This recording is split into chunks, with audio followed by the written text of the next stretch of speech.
네, 오늘의 전국을 핵심 키워드로 짚어보겠습니다. 오늘은 김병민 국민의힘 최고위원 그리고 최진봉 성공회대 교수 두 분을 모셨습니다. 어서 오세요. 네, 안녕하세요. 네, 먼저 첫 번째 키워드부터 보겠습니다.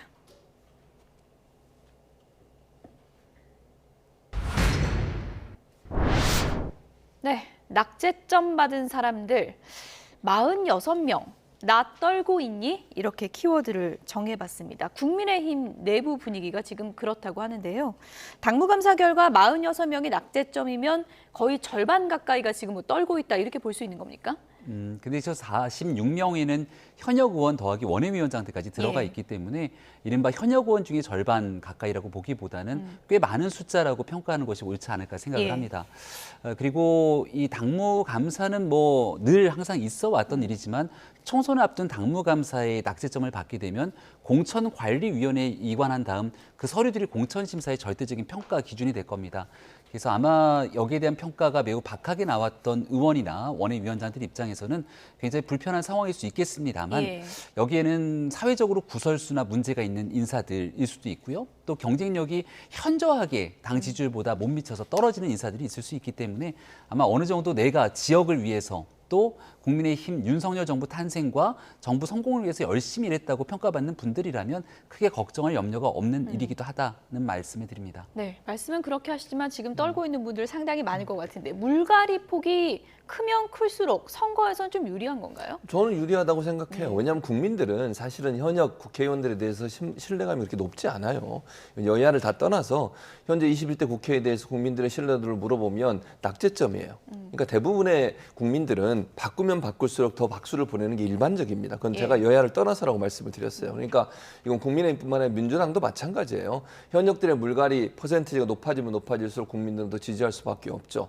근데 지금 이렇게 46명이라는 뭐 숫자까지 나왔으니까 이게 이제 물론 수도권에 있는 분들도 많은 부분 이제 하위점을 받았다고 얘기가 나오고 있지만 일부에서 영남권이 얘기가 되고 있어요. 그러니까 영남권 물갈이를 위해서 이렇게 하는 거 아니냐 이런 얘기가 나오고 있는데 저는 영남권도 물갈이가 돼야 된다고 생각해요. 사실은 PK나 TK 지역에서 국민의힘 후보로 나가서 당선되는 것은 다른 지역보다 훨씬 수월하잖아요. 근데 그런 곳에서 뭐 여러 번 국회의원을 하시고 그런 분들은 사실은 절박감이 없어요.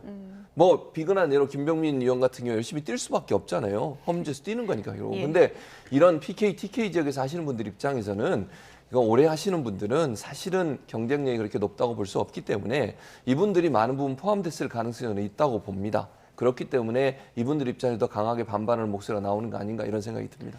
나경원 전 원내대표 같은 경우는 요즘에도 새벽부터 지역 일정들이 다닌다 이렇게 평가가 나 있어서 나경원 전 원내대표가 하고 있는 봉사활동, 당협관리 등이 서울 지역에서도 어떤 식으로 운영되고 있는지에 대한 그런 모범적인 선례로 얘기가 나온 적들이 많이 있습니다. 또 오랫동안 정치를 해왔기 때문에 거기에 대한 경험도 축적이 돼 있고요.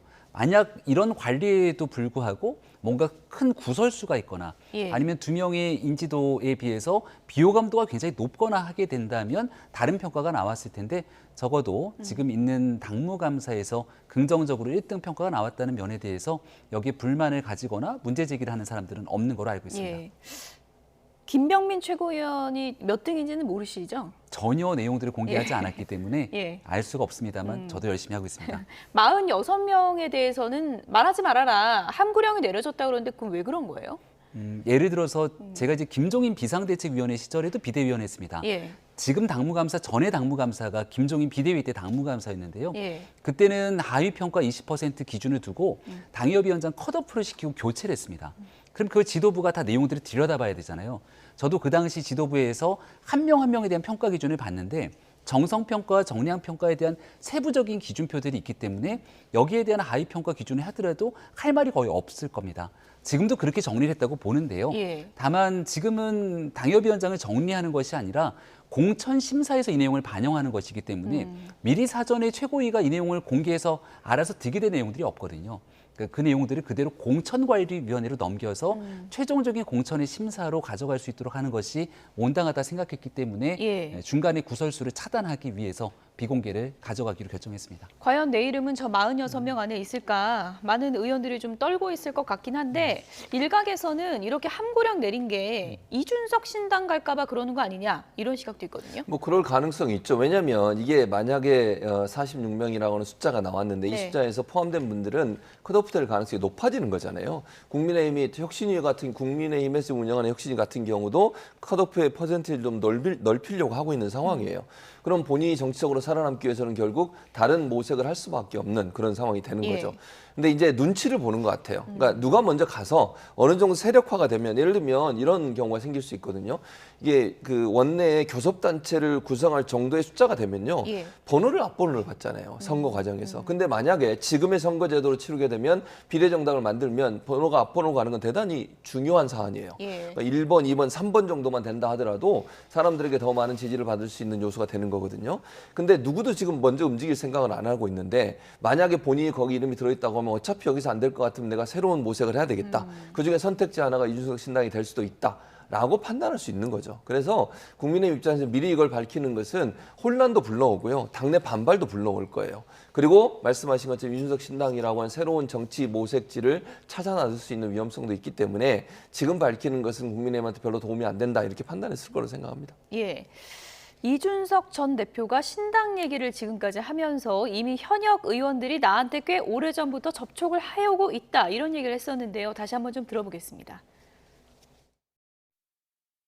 우리 당에서는 특히 저랑 일상적으로 통한 분 굉장히 많고요. 그런데 거기에 있어가지고 다들 신당이라는 거에 대해서 한 두세 달 전부터 상의한 분들도 있어요. 네. 그리고 여기서 굳이 말하자면은 이제 오히려 민주당의 비명계라고 하는 분들, 네. 이분들은 제가 안면도 못 튼 분들이 많아가지고 그 정도의 지금 관계를 형성하고 있는 거지. 네. 그리고 신당이라고 하는 거 이렇게 보시면 될 것 같아요. 지금까지 뭐 안철수의 예전 2016년 국민의당도 그렇고 이런 거 다 2월에 생겼습니다. 그러니까 기록을 찾아보시면요, 김대중 대통령이 당내에서 오히려 새천년 민주당이라는 걸 만드실 때도 1월 말에 생겼고요. 그러니까 자꾸 저한테 뭐 빨리 움직여라 하는 분들은 오히려 조급한 분들이에요. 궁금하니까. 네. 나 공천을 못 받을 바에는 이준석 신당으로 가야 되나 하면서 이준석 전 대표에게 접촉을 해온 현역 의원들이 이준석 전 대표 얘기로는 있다라는 건데 몇 명 정도, 만약에 있다면 몇 명 정도 될 거라고 보세요? 현역 의원 중에 얼마나 있을지 잘 모르겠습니다. 이준석 전 대표와 가까운 현역 의원을 꼽으라면 대표적으로 김웅 의원 정도, 허은하 의원 정도를 꼽을 수 있을 텐데 김웅 의원은 안 간다고 얘기한 것 얘기를 같은데. 하고 예. 허은하 의원 같은 경우도 천하용인처럼 같이 불리우는 행사에 가긴 합니다만 본인은 국민의힘에서 동대문에 나오겠다고 선언하고 있기 때문에 예. 신당이 공식적으로 같이 합류할 것처럼 얘기하는 사람들은 아직 찾기가 어렵습니다. 이 전 대표도 과거에 이 신당에 대한 가능성들이 막 타진될 때 비명계 인사들이 뭔가 여기 참여할 것 같은 뉘앙스를 보였지만 결과적으로 민주당 비명계 의원들 어느 누구도 함께한다는 사람을 찾기가 어려웠죠. 하루에 1%씩 신당의 가능성들이 높아진다라고 얘기를 했기 때문에 지금 정도면 거의 신당 출범 바로 턱밑까지 와야 되는데 현재는 그런 모습들이 아니지 않습니까? 정치는 뭐 가능성이 예술이기 때문에 어느 방향으로 갈지 모르겠으나 예. 적어도 현재까지는 여러 사람들이 세력을 모아서 규합하게 되는 신당, 여기에는 이준석 전 대표와 천하용인 일부 멤버를 제외하고는 특별하게 관심을 보이는 분 찾기는 어려운 게 아닌가 싶습니다. 예. 컷오프, 그러니까 뭐 살생부 명단이라고 표현할까요? 그 명단은 그럼 시기적으로 봤을 때 언제 나오는 거예요? 저희가 아마 공천관리위원회로 그 내용들이 들어가게 되면 예. 공천관리위원회의 심사 때 그 내용들을 가지고 정리를 할 것이기 때문에 예. 아직 올해 내에서 그 문제가 논의되지는 않을 거라고 생각을 합니다. 최준명 교수님, 네. 상상력을 발휘해 보면 이제 살생부 명단 발표가 딱 되고 TK 의원들 중심으로 떨어지는 분들이 많을 것이다라는 전망이 많이 나오고 있는 상황인데, 그럼 공천 못 받은 사람들이 뭐 공천을 포기하고 정치계를 떠날 게 아닌데 그럼 이준석 전 대표가 신당 차린다고 하니까 글로 가볼까? 그런 생각을 할 수 있지 않겠습니까? 충분히 가능하죠. 예. 그러니까 지금 말씀하신 것처럼 그런 선택지가 생긴다고 하면 본인의 선택을 무소속으로 출마하는 것보다는 또 이준석 신당으로 갈 가능성이 예. 있어요. 근데 거기에는 전제 조건이 두 가지가 저는 있어야 한다고 보는, 첫째는 지지율이에요. 그러니까 신당이 얼마나 지지율을 가져오느냐가 중요하다고 예. 보는데 지지율이 지금 추세로 보면 이준석 신당이 생긴다고 한 뒤에 계속 좀 하락세를 겪고 있거든요. 왜냐하면 이게 너무 애매모호한 태도를 계속 이준석 대표가 보이고 있어요. 전 대표가. 그러다 보니까 신당이 정말 뜰 수 있을까? 있을까? 이런 의혹이 생기는 거예요. 또 국민의힘에 다시 들어가는 거 아니야? 이런 생각도 지금 나오고 있고요. 이러다 보니까 사람들이 주저주저 하는 거예요. 뭔가 좀 가시적으로 신당을 만들려고 하는 시도가 있다고 하면 더 적극적으로 그런 러브콜을 보낼 텐데 제가 볼 때 이준석 전 대표의 태도를 보면 약간 애매모호한 태도를 계속 취하고 있거든요. 그래서 일단 세력이 모아지지 않는 것 같고요. 두 번째는 아까 말씀드린 것처럼 얼마나 많은 인원이 가느냐가 중요해요. 한두 명이 가고 그냥 끝나버리면 사실은 파급력이 떨어져요. 그런데 뭐 아까 말씀드렸지만 만약에 원내 교섭단체를 꾸릴 정도의 숫자가 된다고 하면 그건 파급력이 커지는 거거든요. 특히 PK, TK 지역에서는 거기서 오랫동안 다선을 했던 사람들이 원내 교섭단체를 이룰 정도의 숫자가 된다. 그거는 무시할 수 없는 정도가 돼버리는 거거든요. 그래서 얼마나 물론 먼저 가는 사람이 나오느냐가 중요할 텐데 그리고 나서 얼마나 많은 사람이 따라서 나오느냐는 이 두 가지 전제 조건이 충족될 때 가능해진다고 보여지고요.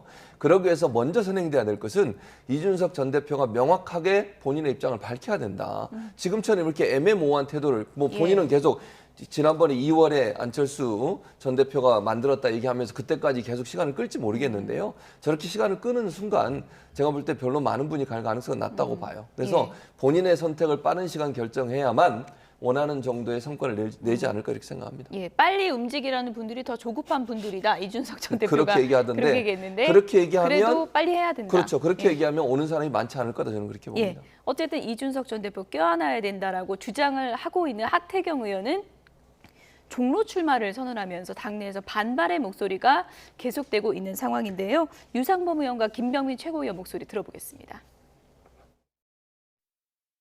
우리가 다선자에게 험지 출마를 요청한다는 것은 다선자의 역량과 경륜으로서 우리가 잃었던 실질을 회복해달라는 것이 험지 출마가 갖고 있는 기본 생각인데 지금 종로를 가면 결국은 본인이 당선되더라도 결국 플러스 마이너스 제로거든요. 아, 제로섬 게임이에요? 그렇게 되지 않습니까? 저희는 이쪽에서 이렇듯 실질을 회복해서 플러스 원, 저쪽은 마이너스 원이 되게 험지 출마라는 생각을 가지고 진행하는데 여기 이렇게 종로를 가시면 플러스 마이너스 제로가 돼버리는 최재형 의원으로 이제 확실히 붙는다는 뭐 상황 보장이 안 된다는 뭐 그런 의미도 담겨 있는 것 같아요. 그러니 내가 도전하겠다. 네, 하태경 의원으로도 보장되는 건 없죠. 하태경 의원한테 그 수도권 험지 출마한다 했을 때 의원님 존경합니다. 이렇게까지 문자를 바로 보냈다니까요. 네. 근데 지금은 그 문자 취소합니다. 이렇게 보내고 싶어요. 그 용기 있는 결단이 내가 국회의원 한 번 더 하기 위해서 나에게 가장 유리한 곳에 찾아갔다라고 하는 프레임에 갇히게 되는 순간 하태경 의원도 어려워지고 국민의힘도 함께 어려워집니다. 수도권에 험지에 나가려고 했던 것인지에 대한 그 근본적인 초심을 다시 한번 되살릴 필요가 있다는 애정 어린 말씀을 다시 한번 드립니다. 네, 존경합니다 문자 취소하고 싶다는 김병민 최고위원 지금 제 옆에 나와 계신데 하태경 의원하고 그 후에 연락했습니까? 네, 자주 소통합니다. 네. 그 이후에도 하태경 의원이 본인은 왜 종로를 선택할 수밖에 없었는지를 설명을 했고요. 저는 하태경 의원이 종로보다는 국민의힘의 전체적인 선거 승리를 위해서 애당초 가졌던 초심을 좀 회복했으면 좋겠다는 얘기를 같이 드렸고요. 방송 보고 섭섭하다는 얘기는 없던가요? 하태경 의원이기 때문에 제가 저런 얘기를 방송에서 했습니다. 예. 왜냐면 하태경 의원도 지위고하를 막론하고 잘못된 일들이 있을 때는 언제든지 쓴소리를 가감없이 내는 게 하태경 의원이고 그런 하태경 스타일이라고 얘기를 하죠. 마찬가지로 하태경 의원이 젊은 사람들과의 소통에 능한 이유는 본인에 대한 비판적인 얘기도 얼마든지 받아들이기 때문에 그런 얘기를 저도 방송에서 충분하게 하태경 의원을 향해서 할 수 있었던 거라고 생각합니다. 여전히 지금 이 순간에도 종로를 출마하겠다고 얘기를 했습니다만 세간에서 보고 있는 하태경 의원의 결정에 대한 평가들을 아마 판단하고 있을 거라 보고요. 나중에 또 다른 교통정리의 순간도 얼마든지 가능할 수 있지 않을까 생각합니다. 그러니까 저 방송 보고 김병민 최고위원이 또 하태경 의원하고 좀 사이가 갈라지는 게 아니냐 일각의 시각이 있었는데 전화가 하태경 의원한테 먼저 왔습니까? 네, 하태경 의원한테 전화가 오고 네. 또 저도 전화를 드리고 그리고 조금 전에 나왔던 출판 기념회 사진 영상들도 같이 쭉 자료 화면으로 나오게 되던데요. 지도부에서는 아마 제가 유일하게 하태경 의원 출판 기념회에 가서 여의도 레카라는 책을 썼던 하태경 의원의 정치 활동에 대해서 굉장히 높게 평가하고 왔기 때문에 제가 하태경 의원이 갖고 있는 그 진심이 정말 하태경 의원의 초심 그대로 당을 위해서 좀 연결됐으면 좋겠다는 생각, 애정을 갖고 말씀을 드리고 있습니다. 그러면 지금 하태경 의원이 종로 나가는 건 아니라고 보시면 어떻게 선택을 해야 된다고 보시나요? 국민의힘, 그러니까 서울이라고 하는 곳에 국회의원 선거구가 총 49개가 있습니다. 선거구 조정이 돼서 한두 곳이 빠진다고 하더라도 40개가 넘는 곳 중에 우리 국민의힘 국회의원이 있는 곳이 한 8군데밖에 되지 않거든요. 그럼 나머지 40곳에 해당하는 지역이 다 민주당 국회의원인 곳입니다. 그럼 그 지역에 의미 있는 곳에서 하태경 의원이 민주당 의원과의 대립각도 세우고 여기서 훨씬 본인이 갖고 있는 경쟁력을 바탕으로 한석을 가져올 때 하태경 의원의 험지 출마가 빛이 나는 거죠. 그러니까 명분과 실리를 다 가져올 수 있는 경쟁력 있는 인물입니다. 근데 종로에는 최재형 의원이 있기 때문에 예. 여기에 가면 하태경 의원은 종로에서 누구와 경쟁하는 거지?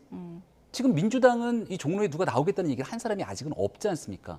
그럼 하태경 의원이 경쟁하는 사람은 민주당과의 경쟁이 아닌 우리 내부에서의 최재형 의원과의 경쟁, 또 종로에 누군가가 나올지 모르는 대권 주자와의 경쟁 구도에 갇히게 되는 순간 명분과 실리를 다 잃어버릴 수밖에 없다는 것이죠. 그래서 저는 하태경 의원이 갖고 있는 개인적인 경쟁력을 높게 평가하기 때문에 그런 일들을 잘 네. 구현할 수 있는 지역으로의 조정이 필요하다는 얘기를 드리고 있습니다. 두 분 간에 이제 오해는 없고 허심탄회하게 김병민 최고위원이 민주당 의원이 지역구로 있는 험지로 가야 된다라고 이제 설득을 했다는 얘기인데 예. 하태경 의원이 종로 아니고 다른 곳에 갈 가능성도 있다고 보십니까? 저는 없다고 봐요. 없다고 보십니까? 그러니까 저는 네. 일부에서 이런 얘기가 있어요. 물론 이거는 하태경 의원이 그렇게 생각한다는 게 아니고 예. 일부에서 어떻게까지 얘기하고 있냐면 그러니까 종로를 찍어서 저렇게 얘기한 게 본인 다시 해운대로 가려고 하는 거 아니냐 이런 얘기까지 나오고 있어요. 그러니까 왜냐하면 국민의힘에서 이렇게 만약에 하태경 의원이 저걸 포기 안 하고 계속 저기에 나간다고 해보세요. 예. 교통 정리를 해줘야 돼요. 두 사람이 그냥 경쟁하게 놔둬야 됩니까? 그러면 국민의힘 입장에서는 야 이거 안 되겠다 이러다 그럼 그냥 당신 해운대구로 가시오 다시 이렇게 말이 나오기를 바라는 게 아니냐는 얘기까지 나온다는 거예요. 예. 일부에서 나오는 얘기인데 근데 그만큼 하태경 의원의 저런 모습이 순수하게 안 보이는 거예요. 결국은. 그러니까 왜 저기를 가려고 하는지 잘 모르겠어요. 저도. 그러니까 종로는 이미 최재형 의원이 있잖아요. 현역으로. 그러니까 국민의힘이 현역으로 물론 종로가 그렇게 녹록한 곳은 아니에요. 그럼에도 불구하고 현역 의원이 국민의힘의 현역 의원이 있는데 거기에 가겠다고 하는 것이 어떻게 험지 출마라고 얘기할 수 있겠느냐는 예. 모든 국민들이 거의 대부분 동의하실 거예요. 그래서 선택을 잘못했다. 정말로 험지라고 얘기하면 민주당 의원이 현역 의원으로 있는 곳, 그 수도권으로 가는 게 맞지. 국민의힘 의원이 현역 의원으로 있는데 거기를 험지라고 자기가 나가겠다고 하는 것은요. 그거는 좀 말이 안 된다. 그런 점에서 보면 이런 해석까지 나오는 거 아까 말씀드린 것처럼 이게 당내 최고위원회에서 정리해가지고 하태경은 다시 해운대구로 가라고 하는 거 큰 아니냐. 그림 아니냐? 그렇게까지 얘기가 나와요. 그래서 그런 오해 받지 예. 않으시려면 종로 말고 다른 곳으로 가시는 게 맞다고 생각합니다. 네, 엄연히 종로는 내 지역구인데 한동훈도 나오고 원희룡도 나온다 그러고 하태경도 나온다 그러고 최재형 의원이 기분이 좋을 수가 없을 것 같은데 최재형 의원이 오늘 언론 인터뷰에서 어떤 얘기를 했는지 들어보시죠. 당신도 수도권 험지 출마한다는데 네. 뭐 어디 좀 그 염두에 두고서 이제는 생각하는 곳이 있느냐 물었어요. 그랬더니 종로라는 거예요. 종로에 출마하겠다고 이제 결정을 했다. 전혀 예상을 못 하셨구나 그러면. 그렇죠. 평생 정치하신 분이 다 여러 가지 고려해가지고서 결정하고서 저한테 얘기하는데 뭐 드릴 말씀 있겠냐. 그럼 뭐 이런 취지로 얘기를 했습니다. 이제 이 자리에서 하태경 의원은 왜 종로인지는 좀 혹시 이야기를 하던가요? 아니요. 양해라는 표현이 좀 애매하잖아요. 그게 뭐 너그러이 받아들인다 뭐 이런 뜻인데 그렇죠. 뭐 그걸 뭐 본인이 그런 식으로 받아들여서 워딩하는 거는 조금 이제 전 불편하죠. 그러니까 아무튼 의원님 말씀은 그냥 쿨하게 받아들인 건데 그걸 양해로 묘사하면 안 된다. 저 거기서 뭐 화내고 그러면 그런 상황은 아니잖아요. 아무튼 의원 만일 하태경 의원이 끝까지 뭐 경선까지 가겠다면 뭐 경선 할 수밖에 없겠죠. 그럼 혹시 네, 뭐 들어보니까 면전에서 나 종로 나가겠다라고 얘기를 했다는 건데 지금 표정을 보면 뭐 쿨하게 받아들인 건가요? 어떤 건가요? 어떻게 봐야 됩니까? 그러니까 양해라는 거는 예. 아니라는 거죠. 양해, 예. 하지만 그렇게 개별 의원이 정책을 선택을 하겠다 그러면 거기다 내놓고 왜 내 지역구에 오냐고 윽박 지르는 게 아니라 당신의 판단을 존중한다라고 하는 매우 신사적인 얘기를 한 것 같아서 최재형 의원이 굉장히 인품이 좋으신 분이구나라고 하는 생각이 개인적으로 들었는데요. 예. 그러니까 지금 나온 것처럼 결국 경선까지 갈 수 있다고 얘기를 하게 되면 하태경 의원의 선택으로 맞상대를 하게 되는 건 민주당 의원과의 대결이 아닌 우리 내부의 경쟁을 가게 되는 거잖아요. 그러니까 하태경 의원이 갖고 있는 경쟁력이 퇴색될 수 있다라고 하는 점이 하나 있고요. 그럼에도 불구하고 하태경 의원의 저 같은 선택이 의미도 있다고 봅니다. 예. 의미라는 건 하태경 의원이 종로에 나간다고 선언하면서 당 지도부를 다시 한번 직격했거든요. 왜 아무도 양보하거나 본인은 험지 나간다는 얘기를 하지 않으면서 나의 선택에 대해서만 문제를 제기하냐라고 했기 때문에 이뇨한 혁신이가 얘기했던 이렇게 중요한 사람들에 대한 험지 출마 등의 동력이 좀 빠져 있을 때 하태경 의원이 종로라고 하는 지역을 나름대로 양보하는 모양새를 취하면서 다시금 혁신의 동력을 살려갈 수 있는 긍정적인 면도 있을 수 있겠다 네. 생각합니다. 하태경 의원이 이렇게 이제 주장을 하고 있지 않습니까? 지도부는 뭘 하냐? 지도부는 지금 아무 희생도 하지 않으면서 좀 영남에서 내가 유일하게 그래도 지역을 버린 의원인데 지도부가 뒤에서 지금 내 뒤통수 치는 거 아니냐 이렇게 주장을 하고 있거든요. 그 주장도 예. 일리가 있어요. 그러니까 예. 제가 일리가 있다고 얘기하는 건 뭐냐면 본인이 제일 먼저 얘기했잖아요. 그러니까 해운대구에서 계속 여러 번 당선된 사람이 그 지역구를 버리고 온다는 건 쉬운 선택은 아니에요, 분명히.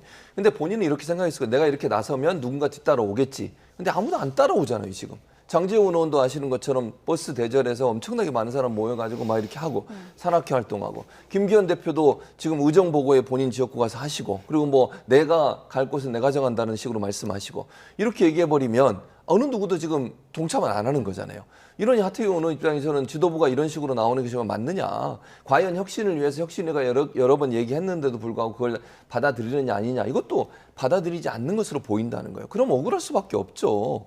아니 김기현 대표는 심지어 저는 어제 그 최고위원회 회의할 때 보니까 김병민 최고위원 자리가 바뀌었더라고요. 카메라에 잡히던데 어제 안 잡혀요. 저희 혹시 최고위원회의 그림 있으면 좀 보여주시면 좋을 것 그래서 같긴 저는 한데요. 그것도 예. 좀 이해가 안 돼요. 그 김석기 새로 예. 최고위원 되시면 그것도 논란이 많잖아요, 지금. 아니, 자기 뭐 소위 측근으로 분류되는 분을 최고위원으로 지명직 최고위원으로 앉혀가지고 그 예. 자리를 또 그분한테 이렇게 앉혔더라고요. 그런 부분이 국민들한테 좋게 보이겠습니까, 대체? 아니, 회의를 해서 그 전에 계속 김병민 의원이 앉아있던 자리를 다른 사람한테 앉게 하고 예. 그런 부분이 과연 김기현 대표가 어떤 생각을 갖고 지금 당을 운영하고 있는지 예. 양보나 아니면 무슨 쇄신이나 혁신 이런 부분에서 정말 생각은 있는 것인지 이런 논란이 있을 수밖에 없어요. 하태경 의원이 저렇게 공격하는 것도 반박을 못하는 이유 중에 하나는 그런 모습을 보여주지 않기 때문이라고 저는 생각해요. 예. 그래서 하태경 의원이 저는 그 지역구 선택은 잘못했다고 보지만 저 말 자체는 본인 입장에서는 상당히 예. 억울한 상황에서 얘기할 수밖에 없는 상황이라는 얘기가 제작진이 생각이 지금 듭니다. 최고위원회의 그림을 이제 보여주고 있는데 제가 원래 이 얘기는 안 하려고 그랬는데 예. 당사자가 있어서 예. 김병민 최고위원에게 좀 얘기를 물어봐야 될 것 같아요. 아, 예. 김병민 최고위원 자리가 바뀌어서 원래 김기현 대표 오른쪽이 김병민 최고위원인데 자리가 바뀌었더라고요. 왜 예. 그러는 건가요, 저건? 그러니까 전당대회에서 지난번 순위대로 저희 최고위원회의 순서는 정해지게 됩니다. 그래서 김재원 최고위원이 1등을 했기 때문에 1등 자리에 앉았고 제가 2등으로 당선이 됐기 때문에 순서가 있는 건데 김재원 최고위원이 그 당원권 정지로 문제가 됐을 때 제가 1등 자리에 같이 앉아 있었고 이제 김재원 의원이 그 자리를 그만뒀기 때문에 그 자리에 대한 보궐선거가 진행이 됩니다. 그러니까 당에서는 당원 당규에는 없는 얘기지만 관행에 따라서 그 자리에 대한 보궐선거가 있었던 사람이 그 자리에 앉는 것이 맞다라고 하는 얘기를 하는데 여기에 대해서는 상당한 논란들이 있을 수밖에 없는 일이겠죠. 예. 근데 뭐 제 입장에서는 이런 자리 문제 때문에 국민의힘 전체가 총선 승리를 나아가야 되는데 불필요한 논란의 한복판에 쓰게 된 것에 대해서 매우 송구스럽게 생각하고요. 다만 중요한 건 중요한 권한을 갖고 있는 만큼 그 권한에 따른 희생이 뒤따르게 됩니다. 혁신위원회가 제안했던 내용 중에 당 지도부의 핵심 인사들에 대한 불출마 혹은 험지 출마를 얘기했기 때문에 당의 중요한 지도부의 위치에 있는 사람 같은 경우에는 거기에 대한 권한과 함께 거기에 대한 강력한 희생도 함께 뒤따를 수밖에 없겠죠.